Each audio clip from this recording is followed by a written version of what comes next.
Welcome to Talk with History. So we are doing something very different for us this week. We're doing a follow-up episode to a previous podcast and previous video. So we're doing a follow-up episode on Buford Pusser, and you would know that because you clicked on this thumbnail and you're listening to this episode. We had quite a bit of feedback on our Beaufort Pusser video, both the video itself from the locations where we talk about the facts presented at the museum, and we go around Adamsville and we talk a little bit about the movie and some of the facts as they're known to the public. And then we did the follow-up podcast, and the comments that we got were very interesting. So we got both. We got people who strongly believe the museum story and the Hollywood story, and there's people who feel like that is all debunked. And so we make a point to say we were telling the story of the museum. If there is a different story, let's tell the different story. And we found the head honcho, the thought leader of the different story. So Mr. Mike Elam, he's a retired police officer. I don't know. He was in the police force. I don't remember if he retired or not. Law enforcement. Mm-hmm. He's been looking into this for quite some time, right? So using the skills he learned while he was in law enforcement and kind of taking that approach. And he even talks about how he was just like us. He got into law enforcement in the 70s right after Beaufort Pusser died or just before. Then he started saying, you know what, I'm going to take an open mind to this, and started investigating it himself. And that's what he does. He kind of asks the questions, pokes some holes, trying to find out if things are plausible, if they're not plausible, listen to stories, putting evidence together with different interviews and things like that, and finding that some things are not adding up. And so much so, he had enough evidence that he presented to the Tennessee Bureau of Investigation, and it was his push that actually had Pauline Busser's body exhumed and autopsied for the first time. Yeah, so I hope you enjoy our conversation with someone who I think, as you put it appropriately, is one of the thought leaders, or who's done probably some of the most research out there on this. He talks about his experience, everything that he has learned over the years, and he's been doing this for, I'll say, a couple decades. And it's really, really interesting. So stick with us till the end. He talks a little bit about kind of when he's hoping the report's going to come out. We try to touch on it a little bit. So I hope you enjoy our conversation with Mr. Mike Elam and the true story behind Buford Pusser. And Walking Tall.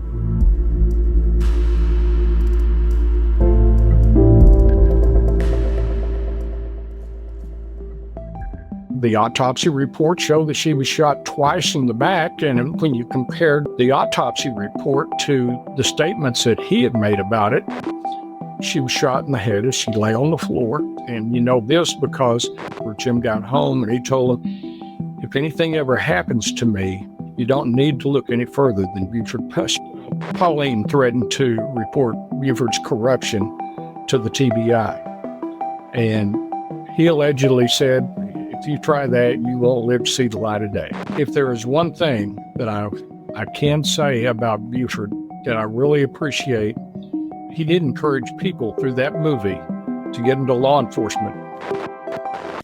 Illusionary truth, where somebody hears the story so often that eventually they believe it's true, even if it's not.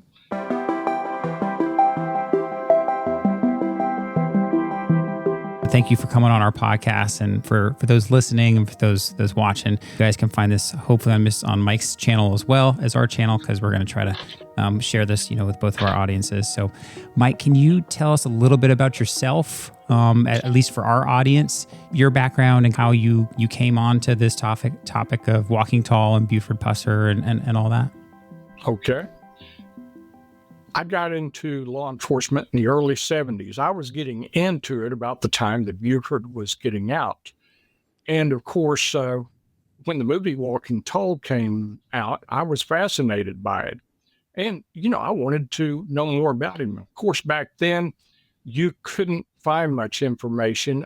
We didn't have the internet yet, anything like that. That didn't come along till the 90s. Well, when it did come along, I got on and I started researching for information about Beaufort because I was impressed. And after a while, I started a Yahoo page, and that page gave me access to some people that lived over in the area. And they started telling me I was all wrong about Buford, that he was not that great of a guy. Oh, And interesting.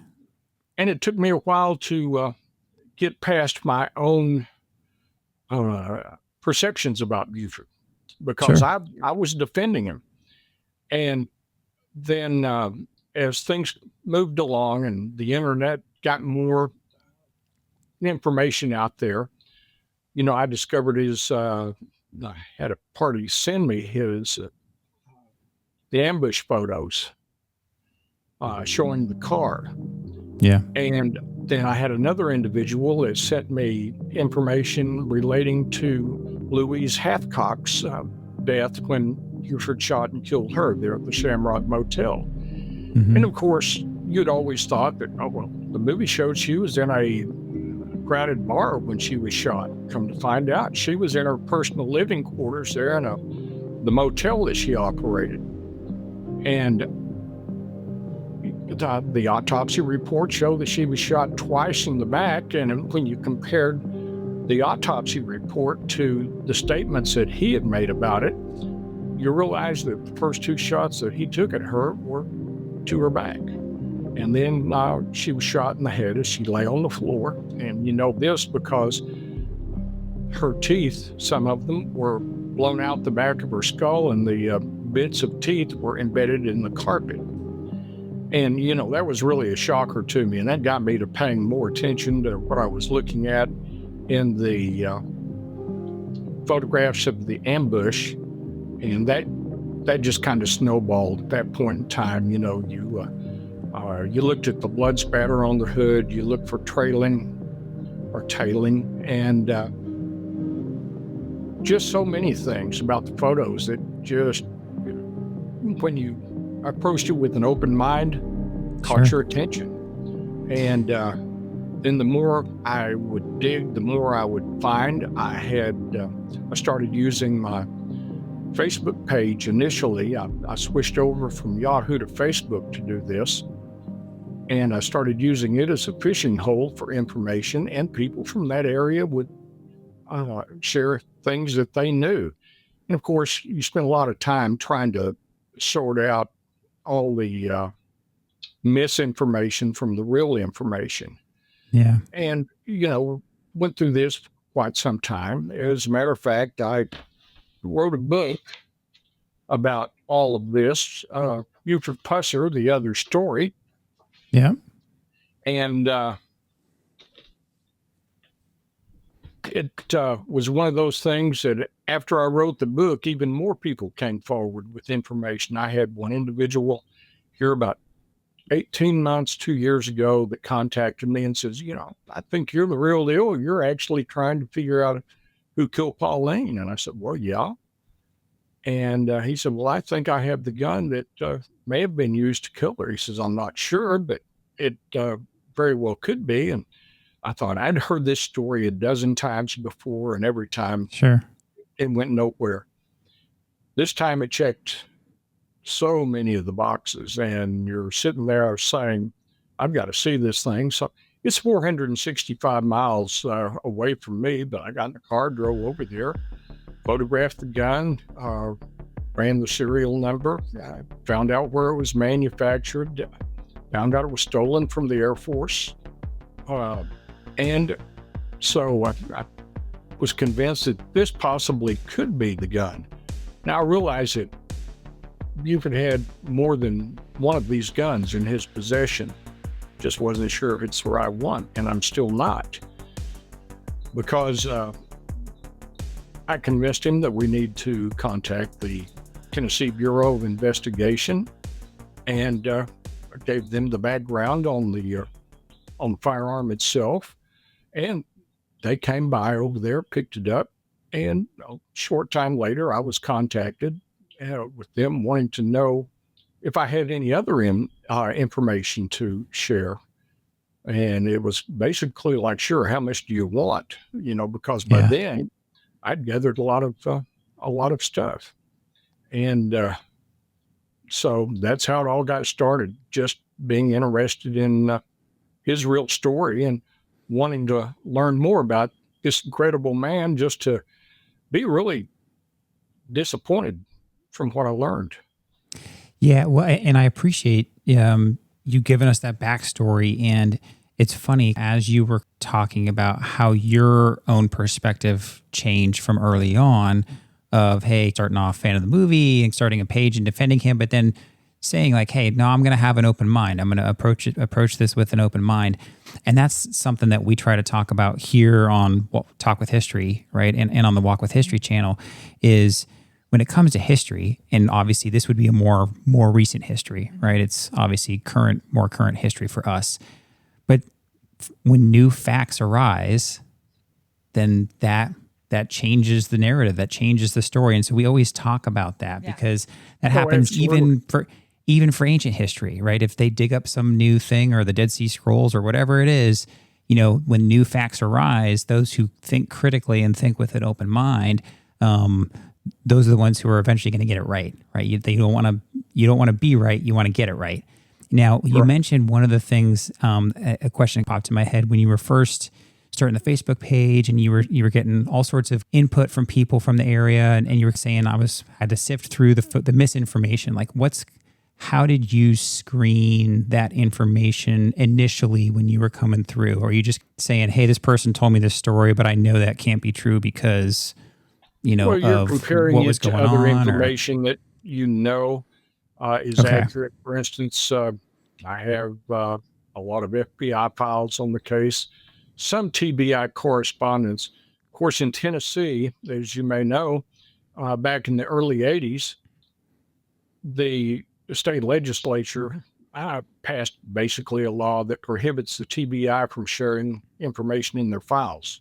Oh, interesting. And To the public. Right. Yeah.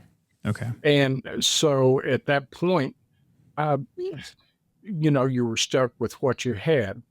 But as I would speak with people that are from the area that claim that they knew something, you'd kind of compare it to what you did know to be fact and try to sort out who was for real and who wasn't. Because there are a lot of people that try to gain their own personal notoriety from claiming that they knew Beaufort and they were part of this story. So a lot of that. So you were contacted by people. Was there ever conflicting stories? Like somebody who was like, well, this did happen and I know, and someone else was like, well, this didn't happen and I know. How do you? Not necessarily that so much. You would just see people, for instance, there are a lot of pages out there that are on Facebook that are about Beaufort.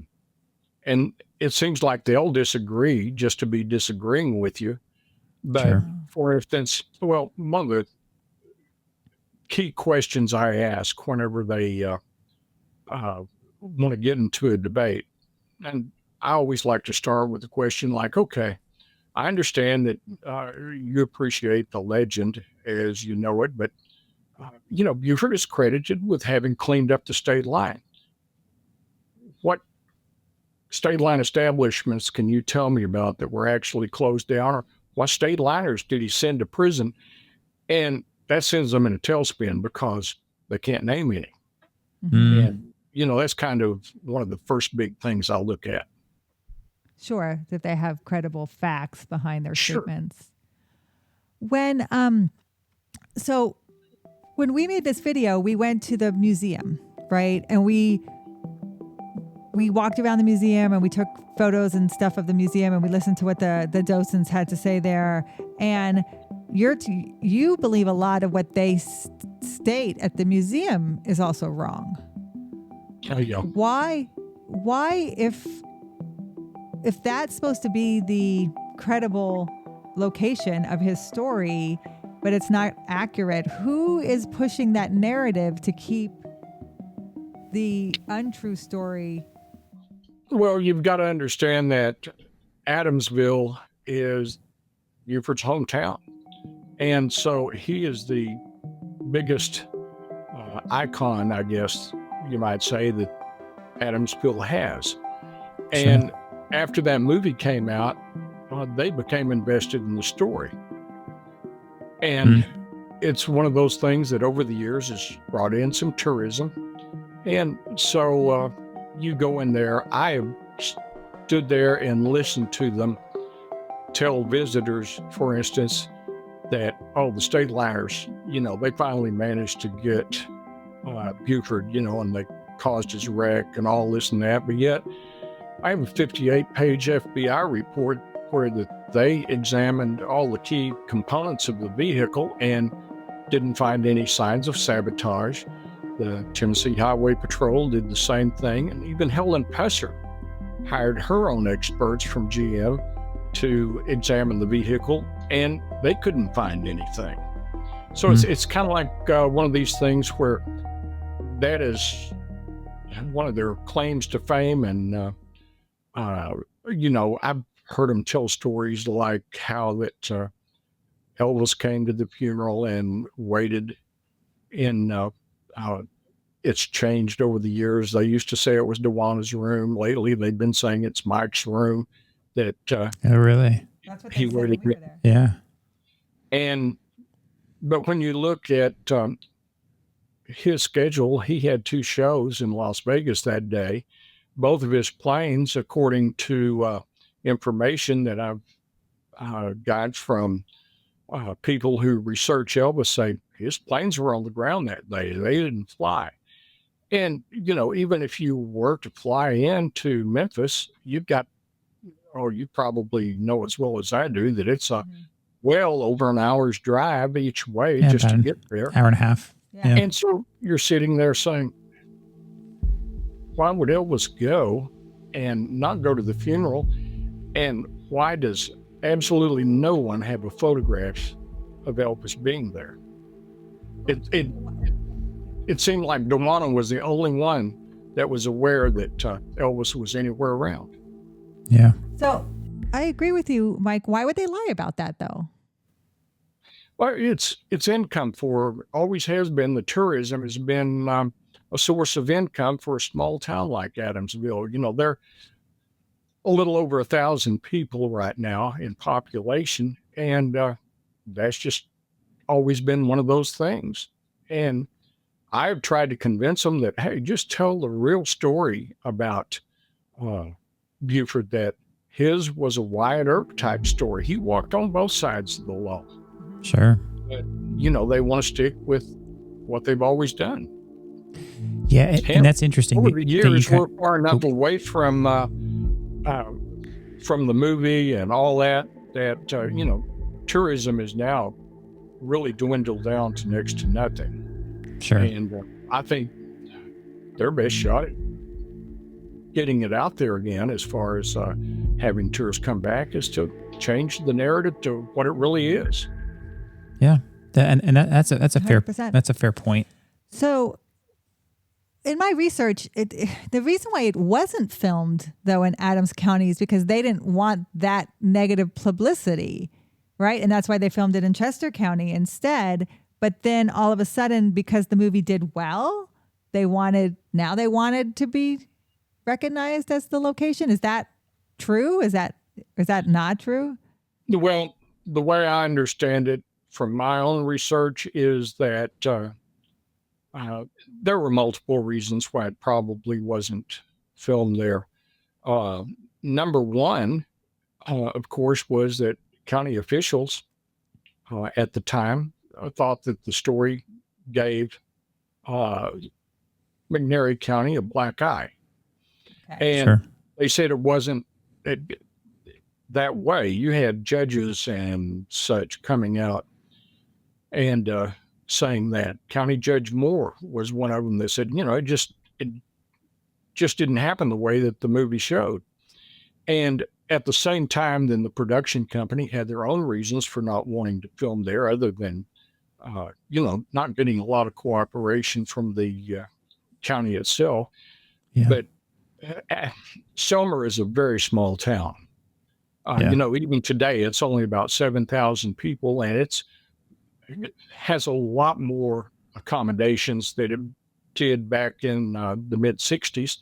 And the production company, as I understand it, took a look at it and said, there's not enough motel rooms. There's not adequate restaurants or anything like that to provide for the needs of the cast and crew. And they just decided that they would just go ahead and move up to filming locations there in Henderson. And, because it was so much closer to Jackson, where they kept the cast and crew and housed them, that it was just closer. They were paying people union wages to ride in vehicles for several hours a day just to get to and from the sites.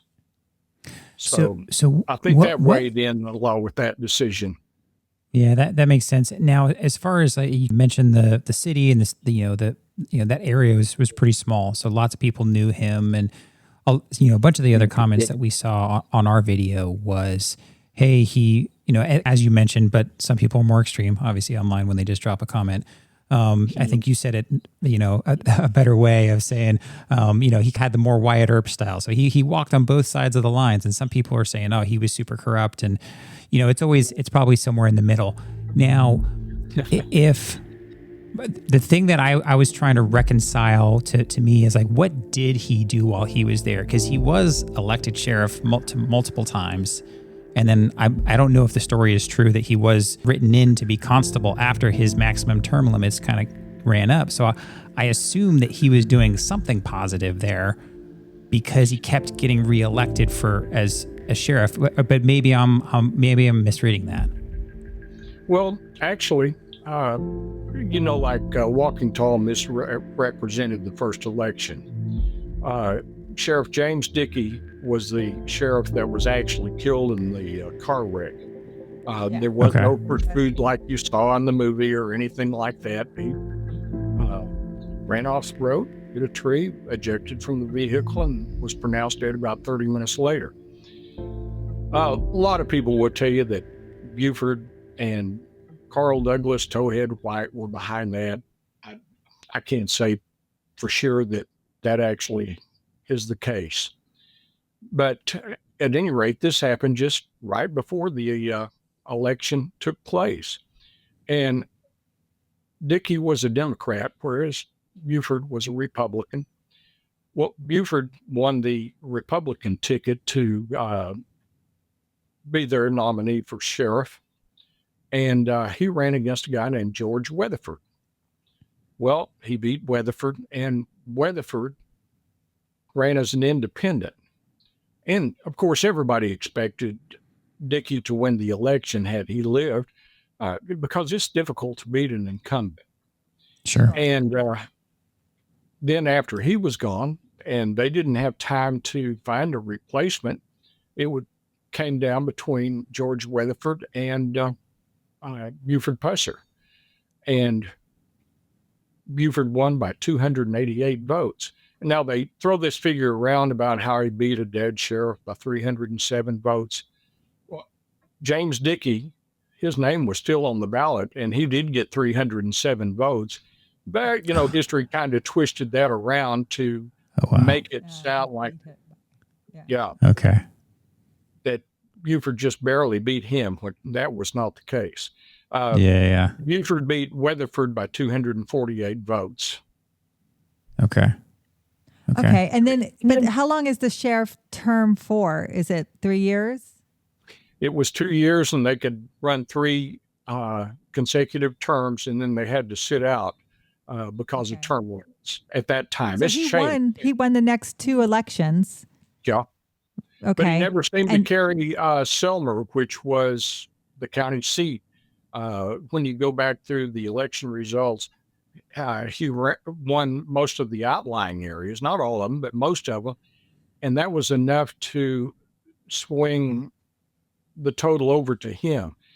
For instance, Adamsville, like I say, was about 1,000 people, maybe a little more at that time. Selmer was much larger, but, it could be kind of close. And after he got in the first time, like I was saying, an incumbent is just difficult to beat. Any sheriff that would tell you that if you want to get reelected, you have to do some good things, and Buford did. I'm not taking that away from him. Sure. But, he did a lot of things that, of course, when you're doing something crooked, you don't let people see that. You just want them to see good things you're doing. And that was a lot why he got reelected. And finally, after, he had to sit out one term. And so he ran again later. And Clifford Coleman was the incumbent sheriff. And his pitch to the public was, if your son or daughter had to be arrested tonight, who would you rather do it? Beaufort or me? And interesting. That was enough to kind of keep things over in Coleman's favor. Oh, so Beaufort actually ran for sheriff again after he took that break and lost that election to the current incumbent. Yeah, and then you mentioned being a constable. Of course, there in Adamsville, every area, county is broken up into different civil districts. And the residents of Adamsville, where he was making that town at that time, they wrote him in so that he could become a constable and at least have authority over a small area of the county. Sure. Okay, so what is interesting is during that time as sheriff, that's when he has the murder where he shoots Louise Hathcock. You're right. Now, looking through your research, there was an autopsy report done on her that wasn't admissible in court, or they didn't have it. It wasn't admissible. They just didn't have access to it. It was not presented by the district attorney. I interviewed one of the last surviving people that were impaneled on the grand jury. And, he had also been a sheriff after Beaufort sometime. And I called him up to interview him about Beaufort being a sheriff, and he didn't have a whole lot to say. And I asked him about the state line, and he said, that's all said and done, and you didn't have any problem with it if you didn't go down there. But at any rate, I didn't think I was going to get anything out of him. And right at the very end of our conversation, I said, is there anything else that you can tell me? And he said, well, I did sit in on the grand jury panel for Louise Hathcock's death. And of course, I had the autopsy report, and I said, how could you, give him a no true bill when you saw that autopsy report? And he told me that didn't realize there was an autopsy report because the prosecutor didn't present it. A lady, one of those that had been trying to convince me that Beaufort was not a good guy, was writing a little book of her own. And she sent me a copy of the autopsy report that she had been able to locate. And when you looked at it, you realize that she was indeed shot in the back twice. What Beaufort claimed was his first shot struck Hathcock in the back of the left shoulder and exited out right in through here. Second shot was right under into the left of her left shoulder blade and exited under her right breast. And then while she was on the floor, she was shot again. And that had to be the final shot because her teeth were actually blown out of her head and embedded in the carpet. So, that really kind of got you going. And, it's almost like the autopsy report for decades was a well-guarded secret. So his testimony lines up with the autopsy report, though, because he testifies he shot her in the back twice, and then what happened? She rolled over, or he rolled her over? No, his version was that, he'd gone into her private living quarters because she wanted to talk to him without the two deputies he had being there in the room with him. So he followed her into her room, and they attempted to close the door, but there were some clothes from a dry cleaner hanging on the doorknob, so the door wouldn't completely close. The chief deputy, Jim Moffitt, did follow him as far as the hallway from the motel office, which they were just feet apart. And he stood there in the hallway. And, Buford's story was that when they got in there, that she pulled a gun, cursed at him, and fired a shot. He fell across her bed, and the bullet went through a window and struck an awning post outside. And that in return, he pulled his gun, a .41 Magnum, and shot her. But he was claiming and made it sound like that she was facing him. But when you see the autopsy report, that's when I finally had a clue that he was shooting at her with her back turned to him. And, two gentlemen that were in a little living room kitchenette that, people there at the motel would go to when they were working to watch TV, whatever, when they weren't busy. And the two individuals in there, one that I still can't name, said they heard her begging for her life right before the shots were fired. And when the shots were fired, they heard Buford's .41 Magnum go off before the final shot being from her little .38. And, that gets you to thinking about the autopsy report itself. And then you look at the hole that's in the window pane. And I actually went over and got one of the bricks that were still there at the time that had cement on it, and compared that to photographs, counted how many rows of bricks there were up to the window, so you could get some idea about at what point that bullet went through the window. And then you try to get an estimate of how high it landed up on the awning post that it was lodged in. And it was at very much an upward angle. And that didn't fit with his story either. Well, Jim Moffitt, he was there and heard all this, but he never would really say what all went on. What I have been told by his son, who was also a criminal investigator later on, that Jim came home that night. Now, O'Neill Moffitt, his son, was on leave from the military, and he was there visiting with his mom whenever Jim got home, and he told him, if anything ever happens to me, you don't need to look any further than Beaufort Pusser. So his deputy said that? Yes, his chief deputy. So what you believe happened was he shot her twice. She fell on the ground. She begged for her life. He shot her in the head. No, and she was begging for her life before that he shot her the first time.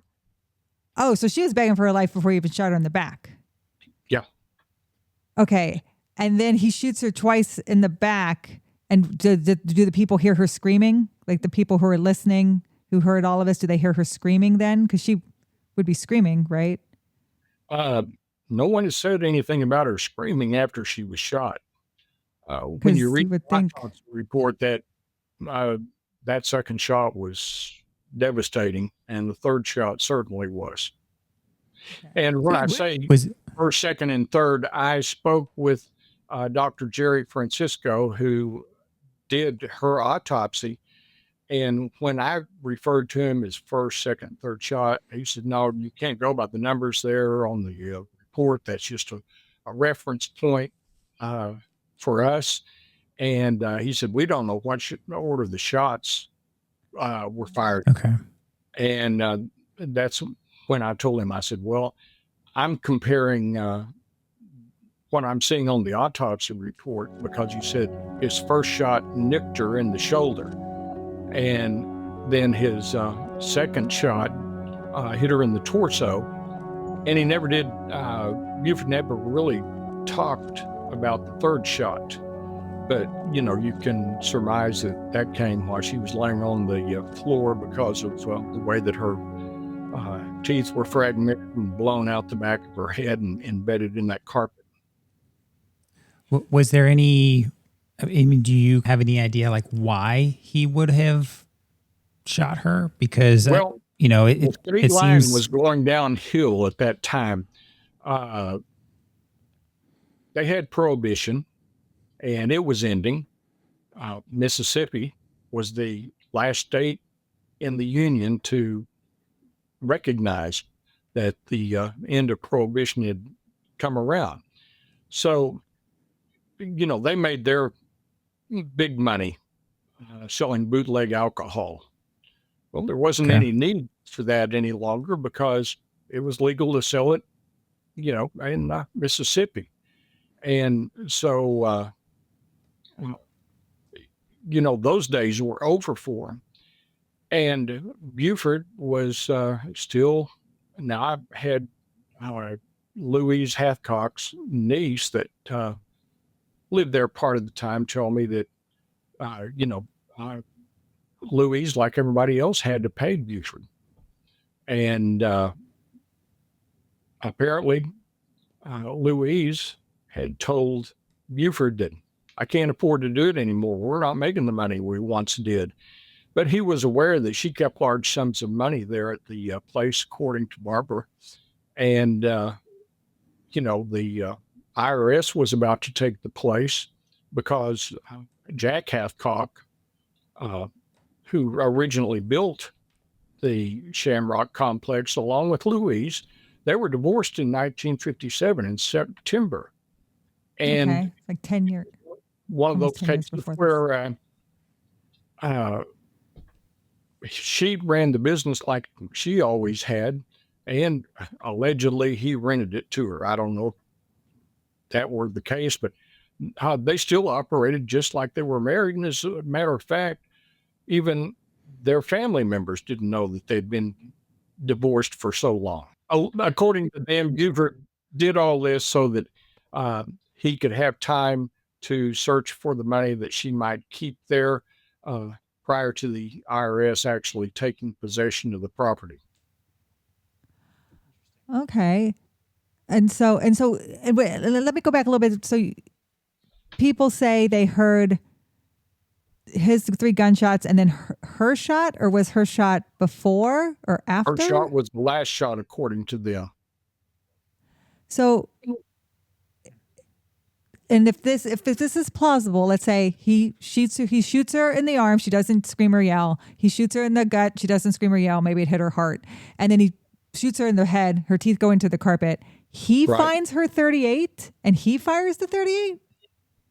Okay, so that's what they think. Like okay, and so then, does he look for the money then, or is that what the deputies say? Is that what the people say there, that he like searched everything? The following day after her death investigation was finished, according to family, he went back and tore things apart there looking for it, but didn't find it. Barbara did tell me that she knew of 3 places where Jack and Louise had kept money. One was in kind of a closet. They called it a vault at times, in the office there in the motel. And of course, it was in a hidden panel, and he didn't find that.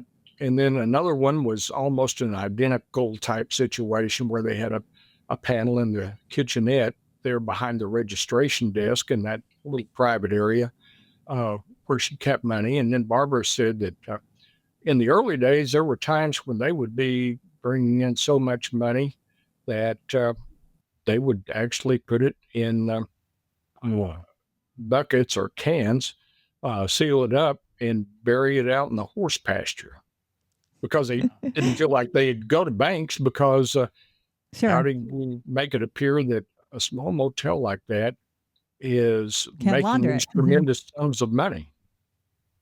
Yeah, exactly. So then so the movie makes it sound like there was retaliation to him because of this.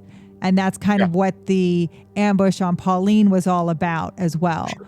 But from what you've gathered and from what I watched your show, and people who haven't heard, there is another side of that story, that Buford and Pauline were actually separated when the ambush happens. She comes over to the house to have a conversation with him. It gets heated.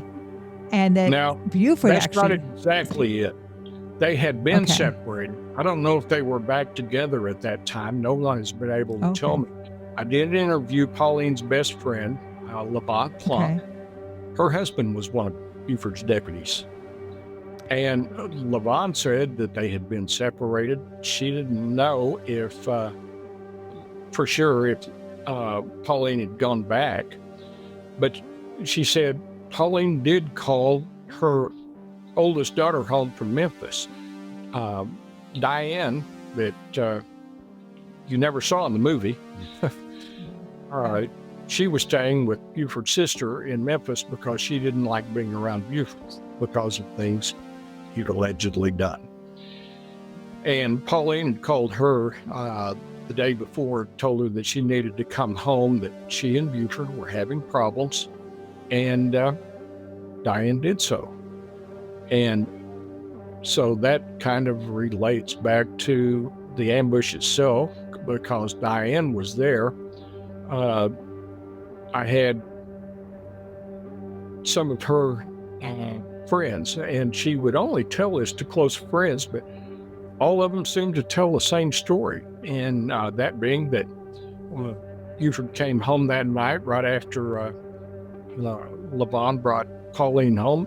Now, Levon was actually waiting down the street for her to gather up some of the personal belongings and the kids, and they were going to leave. And Buford came home about that time, and Levon said that she was sitting down the street in a car waiting for Pauline to flash the porch light on so she would know to drive down there and pick them up. Levon didn't want to be in the house in case Buford did come home. But at any rate, while she's waiting, Buford comes by, goes in the house, and a very short time later, she hears a gunshot. She doesn't know what to do. She can't call the sheriff's office because Buford's father was the jailer and dispatcher right then. Okay. She couldn't call her husband because she knew that Petey would probably lie for Buford. And so she's trying to figure out who she can call, who she can trust. And so she leaves out of fear. And at the same time, Diane, who is inside the house, said that she heard it pop. She didn't tell me this directly. She told an associate of mine who did interview her, said she heard it pop. She then heard a noise out in the living room that sounded like the front door opening. Said she looked out, said Buford was carrying Pauline to the car, placed her in the front seat, and then he started walking back toward the house. And Diane was afraid that he was coming back to do something to possibly her or her siblings. And said he got about halfway to the house and he bent over, picked up her shoes, and placed them in the front floorboard of the car. And when you look at the photo of that, shows the shoes sitting there, they appear to have been placed by somebody rather than a woman leisurely kicking them off while they're taking the drive. Mm-hmm. So that was kind of suspicious. But Diane she even told one individual, Sonny Olin Davis, who was a police officer that she knew in Jackson, she told him about it. So How old was Diane at the time? She was probably 16, 17 years old. Okay. And Pauline had told her to come home to kind of help get the kids and get out. But she didn't know why she was asked to come home, other than Pauline had told her that she and Beaufort were having problems. Okay. I think what Pauline was probably doing was gathering up all the kids so that, she'd make sure she had them all when she left. And prior to that, it's the events that surround the ambush like this that are so amazing. Is that a couple of, quite a few hours before, two ladies at the Old Hickory Grill overheard Buford and Pauline in an argument out in the parking lot there. And according to them, Buford, Pauline threatened to report Buford's corruption to the TBI. And he allegedly said, if you try that, you won't live to see the light of day. And then a little bit later, two guys, young men, about 16 years old, one of them being Dennis Hathcock, Louise's nephew. They were following Beaufort around. They didn't have video games back in those days, so they had to invent their own entertainment because there wasn't anything around for kids really to do. So one of their pastimes was to follow the sheriff because he'd like to meet up with women. And so they knew one of those places was at the state maintenance office there in Eastview. So they went up there one night and they figured that Buford was probably going to meet one of the girlfriends. And they parked their motorcycle behind a place where it could be concealed, and they climbed up on a pile of rock. And they were watching down, and sure enough, Beaufort pulls in and parks.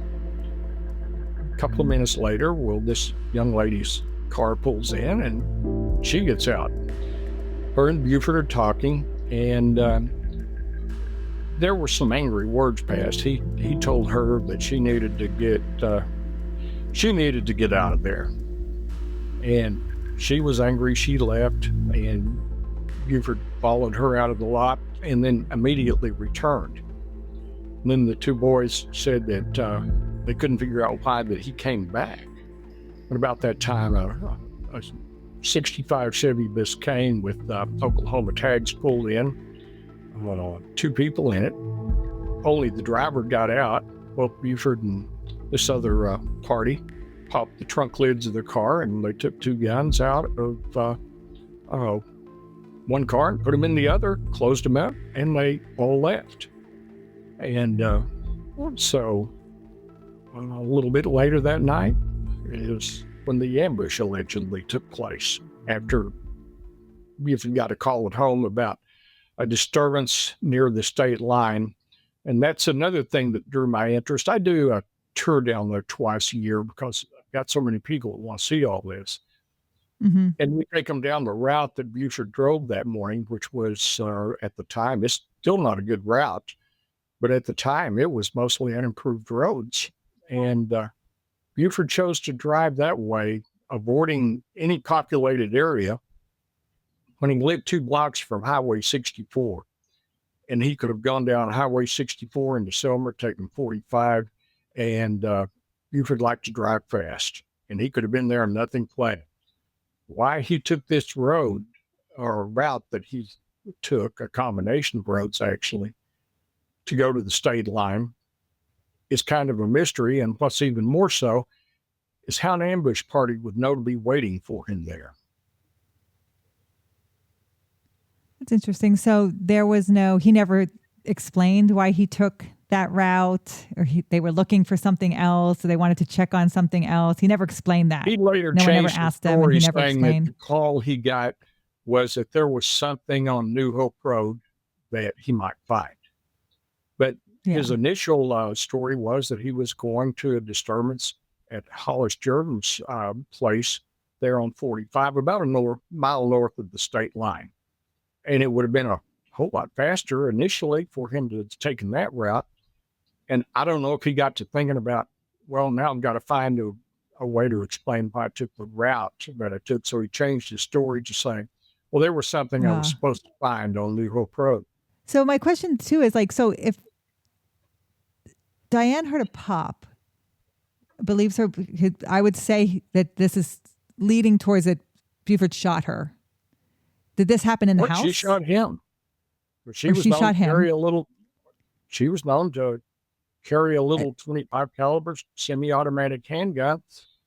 And there's no proof that either way it went, that anybody was really hit.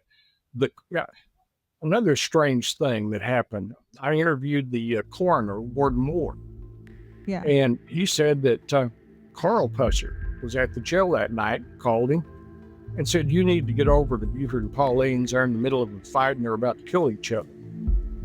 Well, Moore got in his car, drove over there. By the time that he arrived, both of them were gone. And he said that he did notice on the carpet a couple of drops of blood. Said it wasn't anything major at all. It was just droplets. And he didn't describe it as blood spatter like from a gunshot, anything like that. So I don't know. And he's what the coroner, there. so Yeah, he would he's know, right? County coroner at the time. And they called him to come over because he was good at breaking up fights and he knew them, or just because? Well, he was one of those people that had authority to arrest the sheriff if need be. Okay. Okay. In Tennessee, Arkansas is still this way. If something that happens that a sheriff needs to be arrested, the coroner is actually the next person in line to hold that position until the new sheriff can be either elected or appointed. Okay. So a coroner can arrest a sheriff. yes. Now, and then Diane, they left. They probably don't come back for hours. She never saw anything either, right? She never found like a towel of blood, or she never said anything about that. Okay. So then the ambush happens. Buford's story is that the car pulled up beside him, fired at them. He fires back. And doesn't Buford get hit in the face during this ambush? A lot of misinformation there. Okay. Yeah. Tell me what happened. Beaufort, according to the TBI information that I saw from reports early on, I mean, this was before their files became closed. Mm-hmm. It was, as a matter of fact, it's in the newspapers at the time, that the ambush with TBI and Jim Moffitt established that the ambush took place around 4:45 in the morning. Okay. It was dark then. Buford's story was that as he passed by the church, that a car must have pulled out from behind there because there was no other place to conceal a car with, and followed him without the use of their headlights for 7/10 of a mile. It was only 7/10 of a mile from the church to the first ambush site. Now, you do the math. A car passes by the church at 50 miles an hour because that's about enough fast. Beaufort said he was going 45, 50. And you're sitting there in a car at a dead stop, and you have to get out on that road, chase this car down, Buford's car down, without the use of your headlights, navigate curves without any light whatsoever, and no road signs, no stripes on the roadway, because it was just a church road, where they put oil and then gravel down on top of it. Yep. And you start doing the math on how fast would a car have to be traveling to catch up with him in 7/10 of a mile if they started from a dead stop. And then you take into consideration they're doing it without their headlights, and they're doing it going around a couple of curves, and they're on a gravel surface. And they would have gone off out in the woods, I would think, if they were trying to catch Beaufort and driving on that gravel and around the curve. And so his story didn't make sense in that regard to me. Of course, they didn't really find anything at the first ambush site, which is oddly the site that seems to get the most, that's the one that people want to see. I don't know why. Because 2.1 miles on down the road was where the second ambush took place. And Buford's story indicates that they were still trying to chase him down without any headlights. Now, to me, your methods and motives have already been seen whenever they turned their headlights on the first time when they pulled up alongside him at that little bridge. And he said lights came on. They fired a couple of shots. One hit Pauline in the head, and he described her as being wounded. And so he said, that he hit the gas and left them behind. Now, there were no side roads, no driveways, any place for them to really pull off and for him to lose them in any way. But yet he said 1 miles on down the road, he stopped to check on Pauline. He started to get out of the car. He had his door open, 1 foot in, 1 foot out. The car appeared again, stopped right beside him, started shooting again, and that he took one of the first rounds it was actually in the chin, not the jaw. Okay. And that he fell to the floorboard, said he was unconscious or semi-conscious for a while when he reached over, grabbed the steering wheel, pulled himself back up. That's when he realized that Pauline was hit again and killed this time. And that doesn't make sense because he had described her as leaning over on him, gasping for air. And Beaufort was a big man. I mean, 6'6" and 250 pounds. Oh, yeah. And he's got her leaning against him. He said he didn't fire any shots because with her body up against his, he couldn't get to his firearm. But yet, he wore his gun on his left side and would cross draw. And so you're sitting there saying, how is it that a guy his size, an ex-wrestler, can't get this small woman's body weight off of him to pull out his gun and fire a shot? So that didn't make sense. And then the fact that he was saying she was hit and wounded at the first side, killed at the second side. Well, better yet, at the second side, he said, he grabbed that steering wheel, pulled himself back up, and the ambush party was still sitting there. So just like And said the gun was hanging out the window, and he reached over and grabbed the barrel of the gun. And said he held on to it until they drove away. Of course, he would tell that his chin was hanging down to his chest. Yeah. Well, he was hit one time in the chin, not the jaw. The jawbone was not broken. His jaw was not blown away. That's all myth, misinformation. And his jaw was still right where it should be. Now, granted, it was mangled up. Yeah. But it wasn't shot away as so many people have been led to believe over the years. And so, a lot of people suspect, as do I, under the circumstances and knowing a lot of the information about what happened, that it's very possible that the whole thing was so that he could take Pauline out there and get rid of her, and that his gunshot wound was either self-inflicted or possibly done by an accomplice that was there. Wow. But no one's ever come forward to say they were an accomplice on that. Oh, no. And no one, he never was able to identify who ambushed him either? No, and that's another strange thing, because he was able to, according to W.R. Morris, to identify all these people. Yeah. And 3 of them were killed in unusual circumstances, but even that was misreported. For instance, he said Raymond Carmine Gagliardi was found floating in a Boston harbor where he had been killed. And what is odd is that he died in prison of a drug overdose in prison. So, that one was false.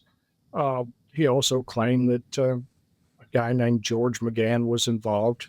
George McGann got shot and killed by after he interceded in a dispute between a couple, and the guy pulled a gun and shot him, killed him.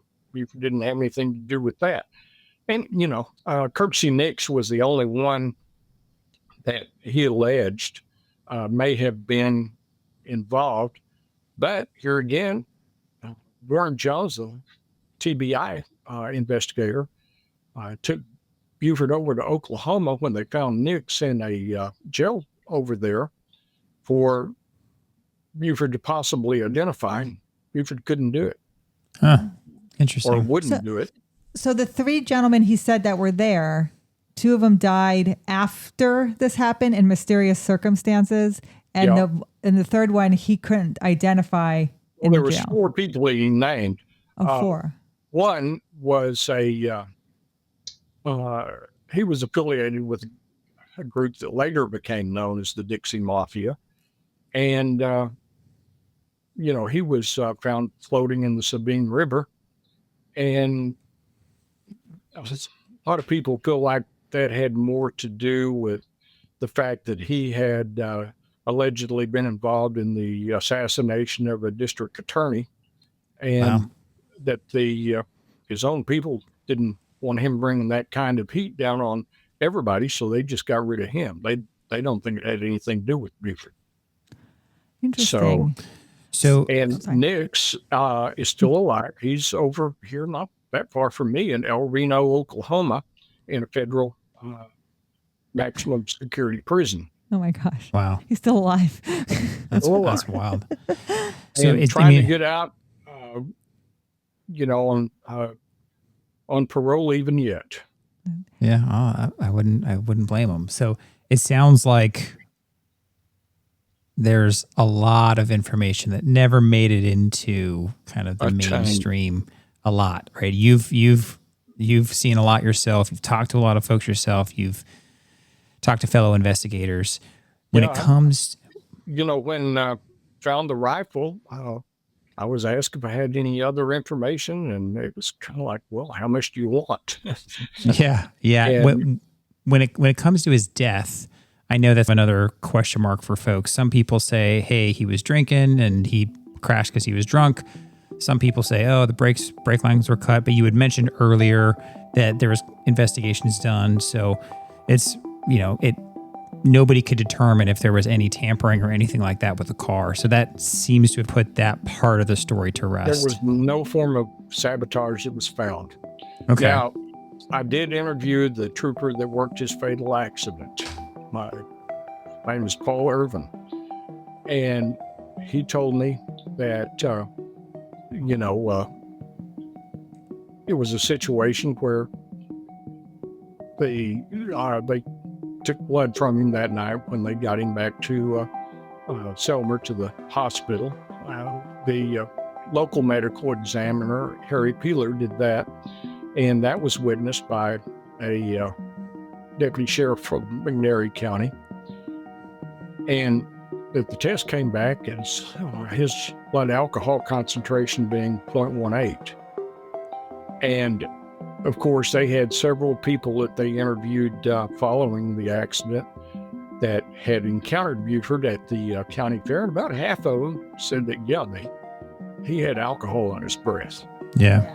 And of course, you look at his accident report, there's something like 565 feet of skid marks.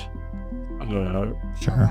Yeah, that's a lot. Even at that, he hit an embankment at around 40 miles an hour. So he would have left a lot more skid marks had it not been for that embankment. Yeah. The car flipped over, landed upright, about 40, 50 feet away from where the impact was. Beaufort was ejected through the T-top of the car, and his body landed about 3 feet behind the car, his head being about 18 inches from Highway 64 pavement. Oh, wow.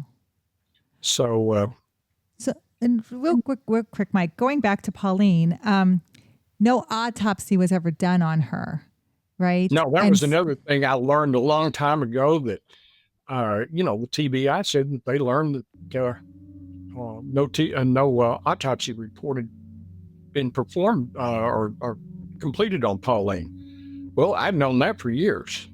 And the claim would be she died from 2 shots to the head. That would be, from what I hear, that would be a 1 shot wounded her, per se, and 1 shot that's killed her. what's going to be interesting about when we finally do hear if they release the information, Yes. because I have to look at it.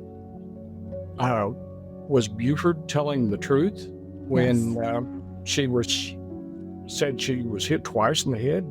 What if it was only once? What does that say? Yeah, so that, and I wanted to lead into that. So Pauline's body was exhumed in February of 2024, and a lot of reasons based on evidence that you presented back to this Tennessee Bureau of Investigation, and that they took the time to review it and say, you know what, this does warrant being reopened and looked at again because you raised enough questions. So they did exhume her body. An autopsy was performed. She's been reinterred because we visit the grave, but that we're still waiting on that report, right? Yeah, they'd had the report turned into the 25th Judicial District Attorney General for quite some time now. And of course, he's a busy person. He's had a lot of people don't understand that he's over more than just McNairy County. He's got about 5 counties that he's over. Gotcha. And right now, he's been in the middle of a big case with this Holly Bobo murder that occurred over there. They've been going to court over that recently. And, he's said that he'll release the information. I know that a lot of people are getting impatient because I possibly understand the process a little bit better than most. But these things take a little bit of time. There's certain things that you just can't hurry. Yep. And I definitely think he'll release the information, but it's I do think that if Beaufort had not been involved in some way that the public is not aware of, it would have been easy for him to come out and say, hey, we found nothing. Yeah. So there is that. I don't know. Earlier in the podcast, you said that you had a friend who had that weapon that killed Pauline. And you had looked at it and you had saw it was from the Air Force. So what you're saying is that Beaufort actually did shoot her with that weapon. And no. Okay, so how did he say he had the weapon that killed Pauline? Is that the weapon from the ambush? Well, I can't. Okay. I can't say right now how he fired the gun. Okay. I just know that when I checked into it, I learned that Beaufort did have the gun and that he had others just like it. Okay. Now, I don't know if the gun that they have is the one that was used or if it was one of the others. I'm waiting to see that. Would bullets, they would not still be in her body. They wouldn't be able to do ballistics. You could have fragments. Okay. So there might be a way to do ballistics and see. Oh, yeah. I mean, a lot of people, of course, aren't familiar with that line of thing, but, an autopsy is going to show possibility of fragments. It's going to show trajectories. Yep. Direction of travel, and a lot of other things. I'm sure that they would look, depending on how well preserved her body was, to see if she had any defensive wounds of any kind that, would be important in such a thing. Gunpowder residue? One there in the neck that is easily broken. I'm sure that they'd want to check it to see if... he didn't choke her or grab her. Yeah, and maybe shot her sometimes later. Who knows what they're going to find? Sure. Okay. So, but the autopsy will tell them a multitude of things. So it's like every other investigative thing. It's evolved so much since the mid 60s. Like when I was in law enforcement, got into it in the early 70s. Things we did back then are now archaic to what they can do now. I mean, investigations have changed so much, and I tried to keep up with a lot of it, and it's even kind of dizzying to me what all tools that they actually have now. So, So, Mr. Elam, you also say that you do tours. You take people to these locations, and you say one of the most asked for is the first ambush site. Is that the most asked for site, or is it another site more asked for than that one? Probably the most. What we do is, it's something I've always done for free. Mm-hmm. We've always done it as a caravan, even though now it's getting a little out of hand to do that. And by the fact that everybody wants to or could drive their own vehicle and just follow a lead vehicle to go to all these places is, it's kept it where I wouldn't have to charge. I do one in May, one in October, and we start out there in Selmer. We drive initially to where Beaufort lost his life there on the Highway 64. Where the marker is. At any rate, from there, we go on to the cemetery, which is just a short distance away. Let people visit the grave sites of Buford and Pauline and the family. From there, we go to the museum. So how do they receive you at the museum? Both ways. Really? Yeah. I mean, when I do the tour, it brings in a lot of money for them. Okay. That's some of their biggest days because they have a lot of people that want to see it. Other times, they're pretty cold. One time they circled my name on the book that you sign when you go in. And then they posted, look who visited the museum today and behaved himself. And it's kind of like, I've been in here many times. Have I ever misbehaved? Yeah. So they're good as long as I'm bringing money. Okay. And personally, I hope the place never closes. Oh, okay. I try to support it as best I can. My views being opposed to what theirs are has, really means nothing to me because to me, it's just an interesting story. It's a piece of history. Yeah. Yeah, And it's American history.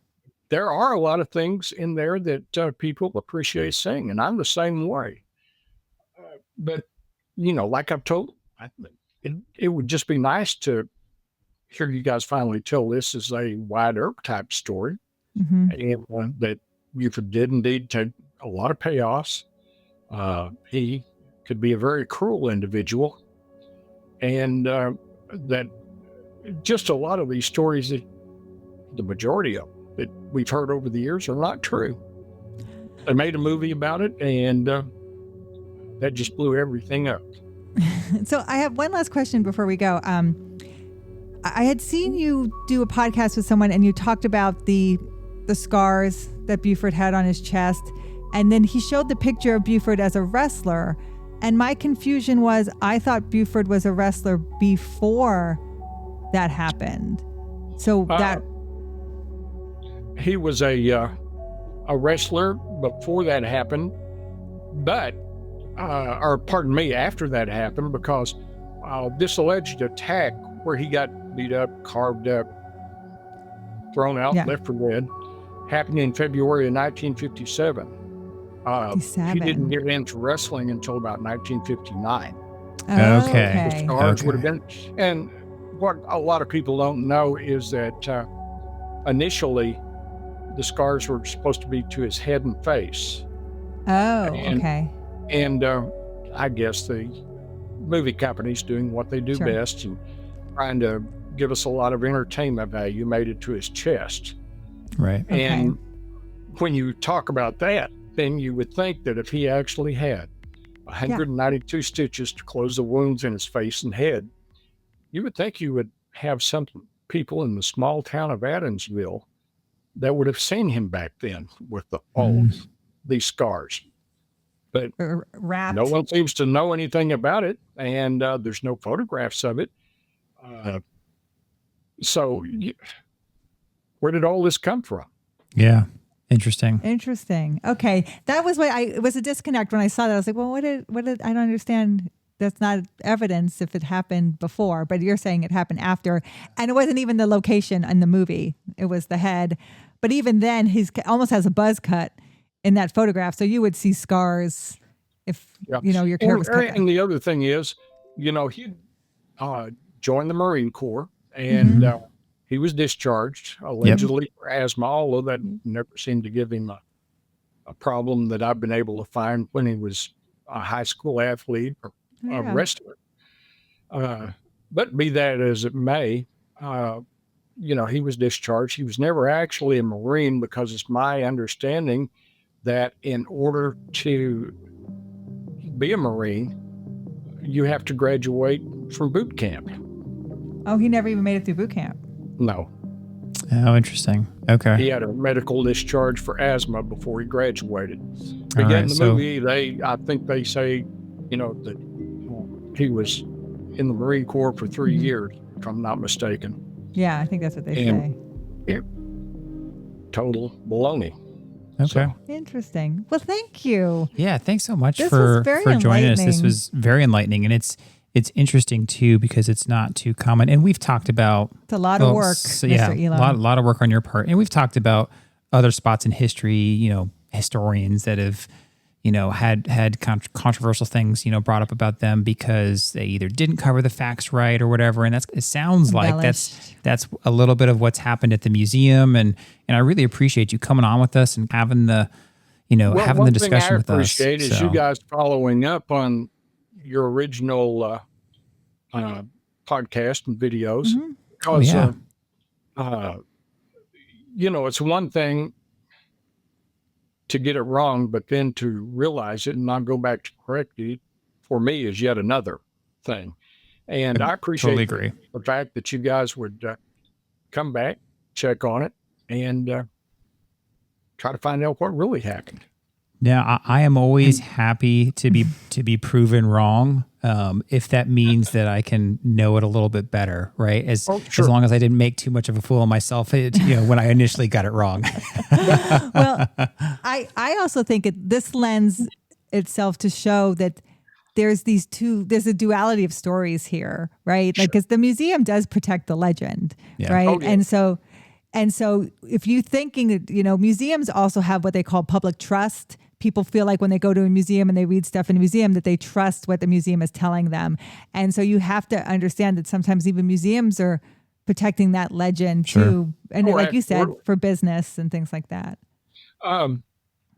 One thing that I will say before we close is that if there is one thing that I can say about Beaufort that I really appreciate is, even though his story is false, he did encourage more people through that movie to get into law enforcement than any other person I can think of. I mean, it's incredible, a number of people that saw that movie and thought, I'd like to be just like him. And, it's so true, Mr. Elam, because when you go to the museum, it's covered in those patches from all those sheriff's departments from across America, Yeah. Just always surprises me about how many people don't know. And, my last two podcasts, one that comes out tomorrow, I talk about illusionary truth. And that being where somebody hears the story so often that eventually they believe it's true, even if it's not. And the only thing that's worse than that type of affliction is when you're the one telling the story and it's not true. And after a while, you begin to believe what you say yourself. So what's the saying from the man who shot Liberty Valance? When the facts become legend, print the legend. Right. Right? Isn't that what he says at the end of that movie? Yep. And that's what's happened in this case. Yeah. So, Mike, where's the best place for people to find you? Is your YouTube channel your main output, your main way of kind of sharing what you're researching? Two places. My Facebook page. Got about 20,000 followers on there, and about probably another 90,000 people that read that don't necessarily follow it. A lot of that being that they get kicked off the other Pusser pages if they found out that people were following mine. And then, of course, my YouTube page. And, the episode that I just finished doing today was number 118. Nice. So there's a lot to tell about this story. Sure. Well, you're peeling back the onion one layer at a time. So Yeah. You're doing a good job, Mr. Elam. It's a lot. Taking years. Yeah. Hey, you're the perfect person for it. So for our listeners and for our watchers, I will absolutely link to Mike Elam's Facebook page and to his YouTube page. So go check out his channel if this topic interests you. We absolutely encourage you to go take a look at that because we covered a lot here in an hour and a half, hour and 20 minutes. There's plenty more detail on Mike's pages. And so if you guys are interested in diving deeper into the story, the true story of Beaufort Pusser, please go check out Mike's pages. Yeah. And when that report comes out, I'm sure we'll be posting when we get some more truth about what actually happened to Pauline. Oh, yeah. I've got a ton of people wanting me to do things when this comes out. So I hope you guys enjoyed that because it was just so interesting. He was able to help us kind of clarify some of the timelines and some of the facts. Mm-hmm. Some of the true legitimate legends, like Beaufort wasn't shot in the jaw, he was shot in the chin, some details there and stuff like that. But I thought he also had a great approach of saying, hey, the museum can just kind of tweak the story potentially to more of like a Wyatt Earp, right? This guy was straddling both sides of the law. Mm-hmm. He did some good, but he also did some good in not the best ways. Yeah. His true life story is still very interesting. Yeah. And Mr. Elam gives credit to him that he does inspire people to join law enforcement. Now, maybe he wasn't, as clean as he depicts in the movie, and like Wyatt Earp or Bat Masterson, fighting corruption with corruption. But I did find that this was a very interesting conversation. And tell us what you think. Did you learn more about Beaufort Pusser? Did it change your opinion about some things? Or were there just more questions and maybe some of his evidence wasn't enough to push you one side or the other? Let us know how you feel about this, because for us, we just want to give you all the evidence and let you decide what you think. Yeah, so thank you so much for joining us. It was a long conversation, but it was a good conversation, chock full of details and super interesting. So thank you so much for joining us, and for all the Beaufort Pusser, fans and kind of investigators out there. Again, please let us know what you think in the comments. We'll talk to you guys next time. Thank you.